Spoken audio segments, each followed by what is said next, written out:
Naiinip na ho ba kayo at nakabinbin pa rin ang mga reklamo laban kay VP Sara? Well, sabi nila patience is a virtue.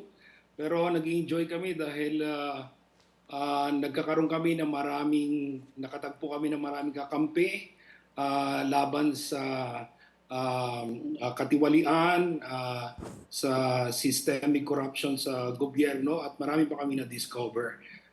Pero siyempre, sabi namin, sana yung mga nakurakot na ito, naggamit na lang ito para sa mahihirap, sa mga dito sa Payata, sa Pulilio, kung saan nangangailangan, lalo na sa mga nasalanta ng maraming bagyo at mga kalamidad. Ano-ano ho ba yung masasabi niyong salient points nitong third impeachment complaint? Well, ang maganda dito sa aming ginawang complaint ay based ito sa Quadcom results at may data talaga, may mga witnesses. Nakita naman natin kung paano nakalkal ng Quadcom leaders yung mga data, mga testimonies na nakakasira talaga, na nagre-reveal ng maling mga gawaing sistema ng Office of the Vice President and nung doon siya sa Department of Education. So we are confident at nakita naman natin na obvious na nagsasabi ng totoo. Counselor ako by profession, medyo nasisense ko naman kung totoo ang sinasabi ng mga witnesses. At yun ang nakita ng marami sa TV na kapanipaniwala yung mga naging testigo doon sa Quadcom. Gaano ho kayo, Father, kumpiyansa na magtatagumpay po yung mga reklamo? Well, sa tingin ko kapag titingnan nila ang ebidensya talaga at ang mga witnesses ay talaga papasa ito, ma-endorse ito ng Congress at I hope yung mga good senators natin ay makikinig sa mga ebidensya talaga and will decide according to their consciences. So yun po yung kuha namin. Yung trabaho namin ay i-engage yung mga tao para makita nila yung epekto ng mga katiwalian sa gobyerno sa kanilang pamumuhay. That in the end, yung talo talaga ay mga Pilipino, ang mga mahihirap. Sila yung they will carry the burden of corruption.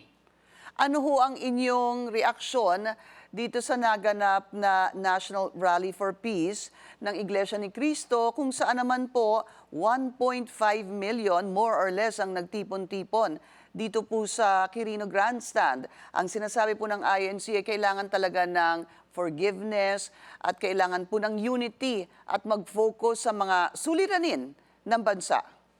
Yeah, focus na focus talaga kami sa suliranin. Patuloy yung mga ministries namin sa simbahan dito sa parokya. Pero unity cannot be built in lies at corruption. No? Walang hustisya, walang unity, walang kapayapaan. So yun po ang balik-balikan natin. They have all the right to show their force at we appreciate that they pray. Pero sana yung pagdarasal natin ay mas malapit sa kung ano yung katotohanan, ano yung kalooban ng Diyos talaga na makakabuti para sa Pilipino, lalong-lalo na sa mga mahihirap. Meron ho ba kayong ikinakasa na pagtitipon para isulong ang impeachment sa mga susunod na araw dahil nagsama-sama na rin po yung ilang mga nag-file at nag-endorse ng 3 impeachment complaints laban kay VP Sara? So, we initiated ang gathering ng different impeachment groups, kaming mga kaparian.